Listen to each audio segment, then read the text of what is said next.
और अगर तुम अच्छी माँ हो जो वाकई अपनी बेटी से मोहब्बत करती है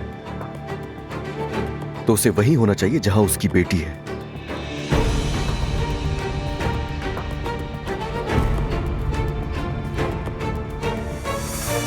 चलो तो हम नया वकील तलाश करेंगे, अपने हक के लिए लड़ेंगे।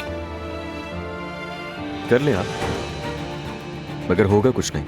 अजलान, मैंने अपनी बेटी नहीं दूंगा बाबा।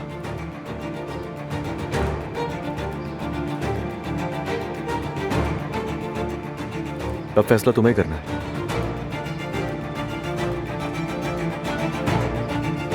या तो रहती रहो वहीं या फिर यहां रुक जाओ जहां तुम्हारी बेटी है।